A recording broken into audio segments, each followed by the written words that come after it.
Imaginez ceci, un homme qui a fait rêver des millions d'enfants en brandissant l'épée de Zorro et en pilotant un vaisseau spatial, finit ses jours seul dans un petit appartement de Buenos Aires, oublié de tous pendant une semaine entière après sa mort. Oui, Guy Williams, l'idole absolue des années 50 à 60, a choisi de tout plaquer pour une vie dont personne ne parlait. Et aujourd'hui, sa propre fille Toni brise enfin le silence.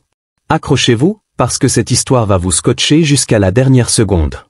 Smash le bouton like si vous avez grandi avec Zorro ou Lost in Space. Et abonnez-vous avec la cloche pour ne rien rater des destins fous d'Hollywood. Plus d'un demi-siècle après ses derniers coups d'épée, Guy Williams reste gravé dans le cœur du monde entier.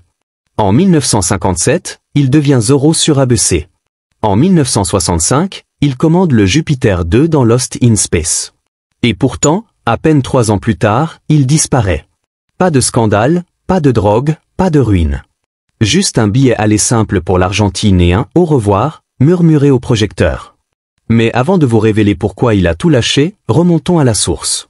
14 janvier 1924, Washington Heights, New York. Armando Joseph Catalano naît dans une famille sicilienne fauchée. Son père, courtier en assurance, rêve qu'il prenne la relève. Sa mère, Clara, vend des billets de cinéma pour nourrir les gosses. Armando, lui, mesure déjà un m90 à 16 ans, excelle aux échecs et fait tourner les têtes dans Little Italy. Il bosse comme soudeur pendant la guerre, comptable d'avion, vendeur de valises. Jusqu'au jour où une agence de mannequins reçoit 16 photos. Boum! Contrat MGM en 1946. Mais son nom italien sonne trop étranger. On le rebaptise Guy Williams. Et là, Hollywood le découvre. 1948, il rencontre Janice Cooper sur une pub pour cigarettes en ski. Il se marie en 3 mois. 2 enfants, Steven et Toni. 1950, il tourne les toutes premières pubs TV américaines. 1952, il signe chez Universal, joue un shérif dans The Lone Ranger. Et puis arrive 1957. Walt Disney en personne le choisit pour Zorro. Guy est un escrimeur hors pair, parle espagnol, mesure un m90, a le regard noir et la cicatrice secrète sur l'épaule gauche. Parfait. 78 épisodes plus 4 spéciaux. Chaque vendredi soir, l'Amérique retient son souffle devant le cliffhanger. Les jouets Zorro rapportent des millions. Guy touche $2500 par épisode plus royalties à vie. Il investit tout, immobilier, actions, obligations. À la fin de la série, il est multimillionnaire. Mais il y a un hic. Disney veut plus d'épisodes. ABC refuse de payer. Procès. Guy reste sous contrat, mais ne peut tourner ailleurs. Il touche son salaire complet en faisant rien. Frustration maximale. Entre-temps, il teste Bonanza, Will Cartwright, le cousin sexy. Les fans hurlent, on veut Pernell Roberts. 5 épisodes et bye bye. 1962, il part en Europe. Damon et Pythia en Italie, Captain Sinbad en Allemagne. Sa famille le suit. Il déclare, pourquoi rentrer? Les chèques de rediffusion Zorro tombent tous les mois. Je vis sur un yacht en Méditerranée, c'est mon plan maître. Et puis 1965, Irwin Allen lui propose Lost in Space. Le pitch? Robinson Crusoe dans l'espace. Guy signe pour être le héros, professeur John Robinson. Mais dès l'épisode 12, coup de théâtre. Jonathan Harris, Dr. Smith, vole la vedette. Le robot hurle « Danger » toutes les 5 minutes. Will Robinson devient le chouchou. Guy? 3 lignes par épisode. Il râle en privé, jamais en public.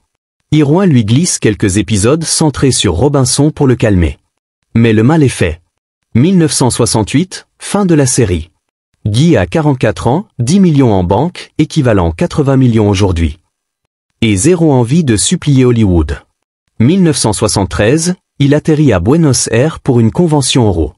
Là, c'est la folie. Des milliers de fans dans la rue. On l'appelle, dont Diego, dans les restaurants. Il prolonge 1 semaine, 1 mois, 1 année. Il achète un ranch, monte des shows équestres, signe des autographes jusqu'à minuit. Janice reste aux USA. Il divorce en 1983, en bons termes. Guy vit seul, heureux, loin des paparazzi. Sa fille Toni raconte. Papa n'a jamais regretté. Il disait, j'ai eu la gloire, l'argent, l'amour. Maintenant je veux le calme. 30 avril 1989. Guy, 65 ans, rentre chez lui après une balade à cheval. Anévrisme cérébral fulgurant. Il s'effondre. Ses voisins ne s'inquiètent pas, il est discret. On le retrouve, 7 jours plus tard. L'Argentine entière pleure. Enterrement de star nationale. Ses cendres voyagent jusqu'à Malibu. Moitié dans le Pacifique, moitié dans les montagnes, comme il l'avait demandé. Aujourd'hui, en 2025, Zorro cartonne sur Disney+. Lost in Space a droit à un reboot Netflix. Et pourtant, presque personne ne sait que Guy Williams a choisi la liberté totale. Il aurait pu tourner 100 séries de plus. Il a préféré regarder le coucher de soleil depuis son balcon de Recolta. Un mat à la main? Le sourire aux lèvres. Dites-moi en commentaire. Auriez-vous lâché Hollywood pour une vie tranquille? Quel est votre épisode préféré de Zorro ou Lost in Space? Si cette histoire vous a bouleversé, likez à fond. Partagez à votre cousin fan de séries rétro. Et abonnez-vous plus cloche pour la prochaine bombe. La star qui a disparu, dans l'espace, littéralement. On se retrouve dans 3 jours. Portez-vous bien. Et n'oubliez pas. Parfois, le plus grand héros. C'est celui qui pose l'épée. Ciao. Imaginez, vous êtes Zorro, acclamé par des millions, et un jour, un pays entier vous traite comme un dieu vivant. En 1973, Guy Williams pose le pied à Buenos Aires, et 50 000 fans l'attendent à l'aéroport. Des pancartes, Bienvenido Don Diego, des enfants déguisés en Zorro, des larmes partout. Lui, l'Américain riche et discret, tombe raide amoureux de l'Argentine. Et il n'est jamais vraiment reparti. Aujourd'hui, sa fille Tony révèle les détails intimes de ses 16 années de rêve sud-américain. Likez si vous rêvez d'une vie pareille, et abonnez-vous plus cloche pour la suite explosive. 1973, premier voyage. Chanel 13, aujourd'hui elle tresse, envoie le journaliste Leonardo Glezé jusqu'à Los Angeles pour supplier Guy. Viens, on fait un spécial Zorro, le pays est fou de toi. Guy accepte. À son arrivée, c'est la folie, 90 points de rating, record absolu, des duels en direct contre le champion d'escrime argentin Fernando Lupiz, 20 ans à l'époque, des shows au cirque de Carlito Bala, des apparitions chez Myrta Legrand et Susana Jiménez. Il ramène même son pote Henri Calvin, le sergent Garcia, les deux en costume sur scène, l'Argentine hurle. Guy est bluffé. À Hollywood, on m'oublie déjà. Ici, on m'appelle Don Diego dans la rue. Il prolonge le séjour, découvre les ranchs immenses, le tango à Caminito, les asados au bord du Rio de la Plata. Et il tombe amoureux. 1977, il monte le cirque au Real Madrid avec Fernando Lupiz. Un vrai cirque Zorro. Chevaux, épées, acrobatie. Il tourne dans toute l'Amérique du Sud, Argentine, Uruguay, Paraguay, Brésil. Guy signe des autographes jusqu'à 2 heures du matin, dort 4 heures, remonte à cheval. Il adore, là-bas, je suis une rockstar à 53 ans.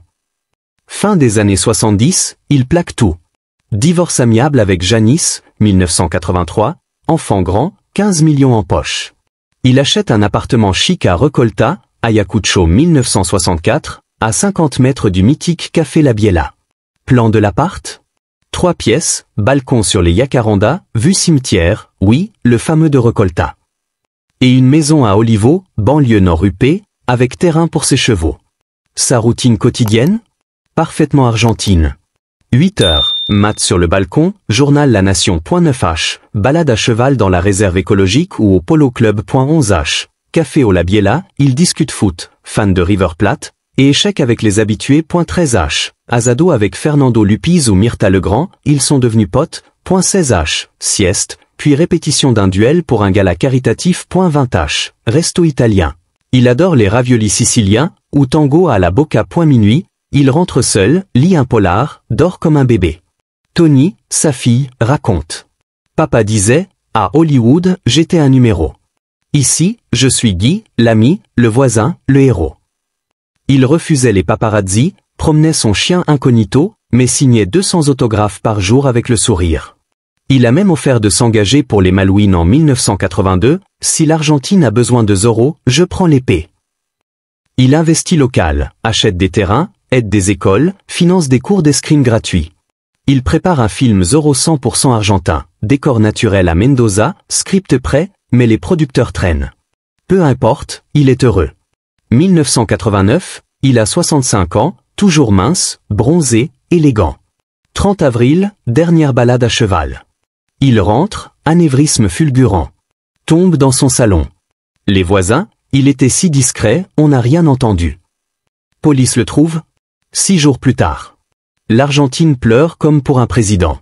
Enterrement national au Panthéon des acteurs argentins, honneur réservé aux locaux. Mirta et Lupise seuls au cercueil? Faux, 10 000 personnes dans la rue. Ses cendres? 2 ans en Argentine, puis Malibu plus Sierra californienne, comme il voulait. Aujourd'hui, en 2025. Une plaque à Recolta, ici vécu El Zorro, le café La Biela à une table, Guy Williams, réservé aux fans. Fernando Lupise, 68 ans, enseigne encore l'escrime en criant « Por la Z ». Tony, papa a choisi la liberté. Il a gagné. Et vous? Fuiriez-vous Hollywood pour un match face au Rio? Dites-moi en commentaire votre moment Zorro préféré. Et si cette vie vous fait rêver, like à fond, partagez à votre pote fan de séries cultes. Et abonnez-vous plus cloche pour la prochaine. La star qui a troqué les Oscars contre un ranch et des emmerdes. Dans 48H. Show, amigo. Et n'oubliez pas, le vrai héros, c'est celui qui choisit son bonheur. Arriba. Imaginez, sous un chapiteau bondé à Mar del Plata, 6000 personnes par jour hurlent Zorro. Zorro. Pendant que Guy Williams, 53 ans, fait cabrer tornado, dégaine l'épée et trace un Z géant dans l'air, en direct, en 1978. C'est le Circo Real Madrid, le show qui a ressuscité El Zorro et transformé l'Argentine en Disneyland latino. 250 000 spectateurs en 3 mois, des files d'attente de 5 jours, des gamins qui pleurent quand Guy enlève le masque. Et derrière la cape noire? Une histoire d'amitié, de sueur, d'épée volante et d'un héritage qui dure encore. Fernando Lupise, son « fils spirituel », révèle tout, Guy m'a légué l'antiphase, l'épée et le code Zorro. Likez si vous auriez dormi devant le cirque pour une place. Abonnez-vous plus cloche pour la suite explosive. Décembre 1977, Mar del Plata bouillonne. Les frères Segura, proprio du Circo Real Madrid, et le producteur Carlos Patino signent le contrat du siècle. Guy Williams plus Tornado plus Fernando Lupise, 20 ans, champion d'Argentine d'escrime, égale Zorro Live. Lieu? Avenue Juan B. Justo Edison, chapiteau rouge et or de 4000 places. Prix? 300 pesos, cher pour l'époque. Résultat? Sold out dès l'ouverture des guichets. Record, 2 fonctions au jour, 3000 personnes chacune, stand d'innovation de 10 minutes. 250 000 billets vendus en 90 jours. Les revues de l'époque, El Circo que Venció a las Revista. Le show minute par minute, 45 minutes de pure adrénaline. Lumière tamisée. Musique Disney explosée. Guy surgit à cheval, cap au vent, tornado se cabre sur les pattes arrière. Salut légendaire, Trego desde Disneylandia un beso énorme para todo los chicos de Argentina. Ovation, courrier des enfants, Guy lit 10 lettres live, Zorro, viens sauver mon école. Les Kiss crient, Quitate la mascara. Guy fait durer. Boom, thème musical, mascara chez Don Diego. Explosion de joie. Duel épique, Guy vs Lupise, Capitaine Monasterio. 8 minutes d'escrime folle, épée qui vole, saut, Z tracé sur les rideaux. Une fois, l'épée de Lupise atterrit dans le public, il la renvoie en criant « Thomas Monasterio ». Finale, Z géant pyro sur le plafond, Guy signe 500 autographes sur la piste. Anecdote de fou. Tornado. Achevé à Tapalqué, expédié en avion cargo. Guy le brossait lui-même tous les matins. Lupise, Guy m'appelait Joe. On répétait 6 à jour. Il disait, l'épée doit chanter, pas frapper. Une gamine de 8 ans grimpe sur scène, embrasse Guy, te casse conmigo, Zorro. Il la porte jusqu'à ses parents. Palito Ortega voulait tourner le film là, sous le chapiteau. Projet avorté, mais les décors étaient prêts. Henri Calvin, Sargento Garcia, débarque en guest star, il rate son entrée, tombe dans la fou rire général. Tournée nationale 1978. Mar del Plata de Buenos Aires, Luna Park, Cordoba, Rosario, Mendoza, Tucumán. 750 shows en 18 mois. Micro, avion, route défoncée. Guy dort 4H nuit, signe jusqu'à l'aube. Lupise, on partageait tout, maths, asado, secret. Il m'a appris l'anglais, moi, le tango. L'héritage vivant. L'épée originale? Chez Lupise, exposée dans son musée Zorro, Buenos Aires, l'antiphase noire? Porté par Lupise tous les ans au théâtre Colón pour l'hommage. La table, Guy, au café La Biela, toujours réservé aux fans. 2025, Lupiz, 72 ans, enseigne l'escrime à des gamins en criant « Port la Z ». Il remonte le duel tous les 30 avril, jour de la mort de Guy. Guy disait « À Hollywood j'étais un acteur. Ici, je suis El Zorro, et ça suffit pour être heureux. » Et vous? Quel moment du cirque vous aurait fait hurler? Le Z dans les airs? Le baiser depuis Disneylandia? Dites-le en commentaire. Et si cette folie vous a transporté? Like à fond, visez 10 000 Z. Partagez à votre cousin qui collectionne les épées en plastique. Abonnez-vous plus cloche pour la prochaine bombe. Le jour où Zorro a failli tourner son film à Mendoza. Dans 72H. Arriba épée, arriba cœur. Chaud, amigo. Et souvenez-vous, le vrai cirque, c'est la vie quand on suit sa cape. Port la Z. Imaginez, 4000 gamins en transe sous le chapiteau rouge du Circo Real Madrid, Mar del Plata, été 1978. Les lumières s'éteignent. Un tonnerre de sabots. Guy Williams, un M90 de Cap Noir, explose sur Tornado qui se cabre comme un diable. Il hurle. Trego des Disneylandia un beso énorme para todo los chicos de Argentina. Standing ovation de 3 minutes. Et là, le duel le plus dingue de l'histoire du cirque commence. 8 minutes de fer, de sueur, de Z dans les airs. Fernando Lupiz, 20 ans, champion olympique, révèle. On utilisait des épées à pointe vraie. 1 millimètre d'erreur égale hôpital. Likez si vous auriez payé 300 pesos pour voir ça, abonnez-vous plus cloche pour la suite explosive. Le duel minute par minute, la chorégraphie exacte que Guy et Fernando ont répété 750 fois. Minuit. Guy descend de Tornado, cap au vent. Il lit 3 lettres d'enfant live. Zorro, sauve mon papa du méchant propriétaire. Les gosses hurlent, quittate la mascara. Guy fait durer. Boum, thème Disney à fond. Masque arraché Don Diego. Explosion de joie. Minuit 45. 2 faux paysans, les frères Gavajda, escrimeurs pro, entrent. Monasterio, Lupiz en uniforme rouge, les massacre en 15 secondes. Clinc-clanc, épée qui vole, un paysan au sol. Lupiz rugit, Nadi de Safia al Capitan Monasterio. Public, bu. 1h10. Guy bondit, épée sortie. De Jade à l'os humilde, cobarde. Premier contact. Lupiz attaque en fente basse, Guy part en carte haute, étincelle partout. Ils tournent autour du cercle central comme des requins. 1h30, 4h.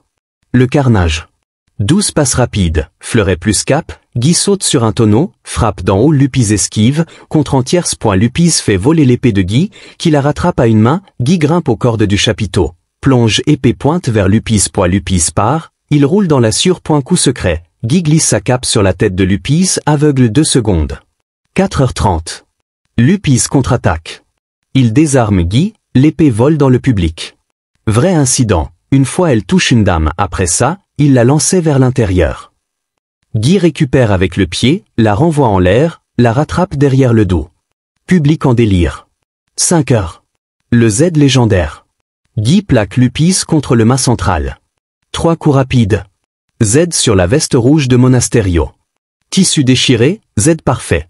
Lupiz tombe à genoux, El Zorro, me hachas vencido. 6h. Finale pyro. Z géant en feu sur le plafond. Guy remonte sur Tornado, signe 200 autographes sur la piste, cape pleine de sueur. Tornado fait un dernier cabrage rideau. Anecdote de fou racontée par Lupiz, 72 ans, toujours en forme.